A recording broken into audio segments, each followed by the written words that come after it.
Hi, it's time for another fundamentals video. One of the things I get asked all the time is, aren't there better quality speakers, and when they say speakers they mean speaker cones, that I can put in my NuTone system to make it sound better? And the answer is always no. Here's the classic story as an example that I tell people to try to illustrate the point as to why it doesn't work that way. So one day you decide you want to buy a new home stereo system.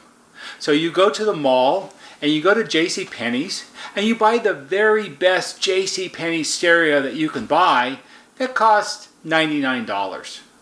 And you've got it under your arm and you're walking out of the mall with it and you're all happy and everything.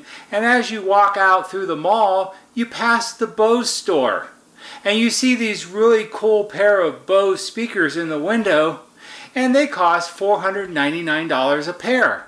And you think, well, if I buy those and I take them home and hook them up to my $99 JCPenney stereo, it'll sound just like a Bose system, because I don't have the $3,000 to buy the Bose system, but I can afford the speakers, so that'll be good. So how many of you think that if you buy the $500 pair of Bose speakers and you hook it up to your $99 JCPenney's home stereo, it's going to sound like a Bose system? Okay, nobody should have raised their hand. It doesn't work that way. You can have the most awesome killer clips, corner horn speakers ever made, and if you hook it up to a really common amplifier, it's not going to sound right. You need matched equipment. And that's really what it comes down to. It's about matching speakers to the amplifier that's driving it. And matching is important. So that's what this video is about. It's about matching speakers with amplifiers. So in the first video, I talked about amplifiers are really very simple. And I'll do a 30-second review. It's really simple. We have a 10 times amplifier. So we have a music source here. If the music source is sending out 4 units of audio signal and it's fed into the 10 times amplifier, we get 40 units out this side, and that's what drives the speaker in the other location. So it's actually very simple. However, amplifiers are actually very complicated in how they actually work. And we're not going to get into that because that's too geeky for most people, and you could do a PhD study on how amplifiers are designed. But what we are going to talk about is the relationship between speaker cones and amplifiers, and that's what this video is really about. Now, speaker cones they all have a rating, and the rating is the impedance of the speaker cone. And here we have a standard NuTone 5-inch speaker cone, and maybe you can see right here it says 25 ohms on it. Actually, it says 25 ohms, and it's rated for 5 watts. We're not going to worry about the 5 watt thing, just the 25 ohms. The 25 ohms is the impedance of the speaker cone.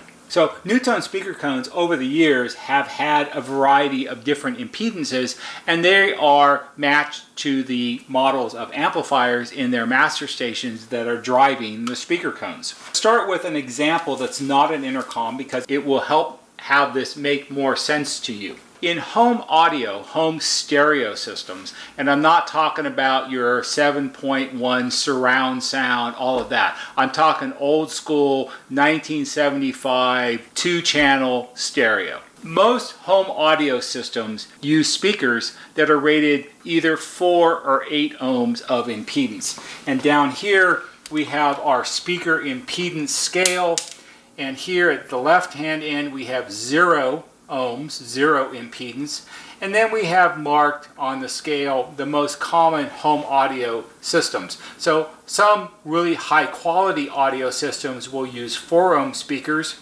most use 8 ohm speakers, and back in the old days, if you didn't buy something that was super expensive, you might have it be rated for 16 ohms of impedance. What you need to understand about your speaker impedance scale is, down here on the left-hand end, we have 0. 0 is a dead short.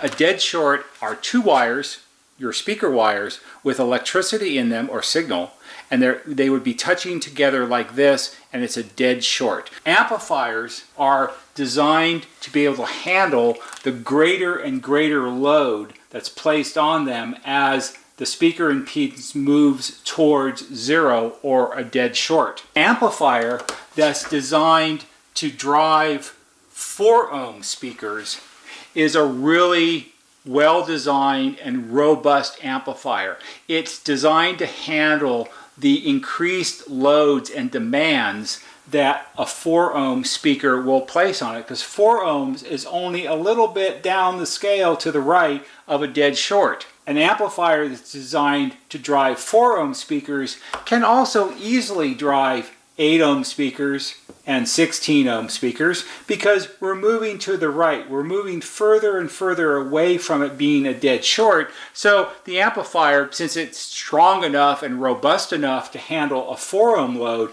it can easily handle a 16 ohm load, because that's nothing by comparison. So it's not ever a problem with increasing the impedance of a speaker cone for an amplifier. It's only a problem when you reduce it. You might be thinking, well, that's all great and interesting. What does that have to do with my NuTone intercom system? Well, NuTone intercom systems, for the most part, for solid state ones, we won't talk about tube amplifiers today, but for solid state models, they use either 45 ohm speaker cones or they use 25 ohm speaker cones. The 45 ohm speaker cones, they for the most part were in the mid 60s through the mid 70s, and then after that they switched to 25 ohm speaker cones. In your NuTone intercom system, your IM303 or your IM3003 or your IM3303, all of those models made since around 1974, the amplifiers in those models are designed to drive 25 ohm speaker cones. So 25 is a fair bit up. It's halfway up our scale here, which only goes to 50, from 0. And since the amplifier in those models is designed to drive 25 ohm speaker cones, that's what you should use. You have to use 25 ohm speaker cones, because that's what the amplifier is designed to drive. Now, when people want to replace these, because this is a rather odd size speaker, it's a 5-inch speaker, where do they usually go? Well, they'll go down to their local auto parts store, or nowadays find something online, someplace that sells speaker cones, usually for auto applications, because this is a more common size for car speakers. And they'll pick out some kind of Jensen or something like that audio speaker, and those speakers will usually be rated at 8 ohms, because they're not super high quality speakers. They're not bad, but they're, you know, for cars. They'll buy 8 ohm speaker cones, and they'll think, well, I'll just take out the junky NuTone speaker cones that came with it, and I'll throw these away and I'll put in my new Jensen speaker cones in every room, and that's going to make it sound way better. It's almost like using a Bose speaker with a JCPenney stereo, don't you think? The fundamental flaw with that thinking is that the amplifier in the intercom system that they're replacing the speakers on, it's not designed to handle 8 ohm speaker cones. It's designed to handle 25 ohm speaker cones. And if you look at it proportionally, it's way down the scale heading towards 0, and the closer you get to 0, the greater the load and demand will be placed on the amplifier, and the little amplifier in your NuTone intercom is not designed to handle that. It's not robust enough to drive 8 ohm speaker cones, especially if you're in a house that has 5, 6, 7, 8 speakers. It's a lot of additional load on the amplifier, and what happens is it makes the amplifier have to work way harder than it was designed to, and way harder translates into it gets very hot. And again, anytime you put heat and amplifier in the same sentence, something bad's going to happen. And usually what happens is the amplifier fails, blows up, because it can't handle the additional load that's placed on it. The moral of this is you can't improve the sound of your system by just replacing the speaker cones with something that you think is higher performance. You don't want to be that guy that went to the mall and bought the Bose speaker, because you're just wasting your money, and ultimately in the long run you're going to damage your system. The best and most important thing that you can do is you can watch the first video in this series, which explains how to adjust the adjustments on your system properly, the theory behind it, to make your system work the best it possibly can. The next thing you can do is you can clean the volume controls and the intercom controls on your remote stations and get your system sort of tuned up so it works the best that it possibly can. Most of these systems have a very pleasant sound. I know it's not the 7.1 600 watts per channel surround sound system that you bought from Denon, but on the other hand, it never was. So that's too much to expect out of it. But you certainly can get very pleasant sound out of it. The other thing, if you want to improve the sound quality of what comes out of the remote speakers on your system, in many respects, the quality of the sound that comes out of the remote speakers has a lot to do with the quality of sound that goes into the amplifier at this end. So if you have an older model that just has an AM/FM radio and radio reception is not great nowadays in a lot of places, if you provide a higher quality music source, say your phone with an MP3 player or satellite radio or something like that, better quality of signal in, better quality of signal out, you're going to get better sound out of it.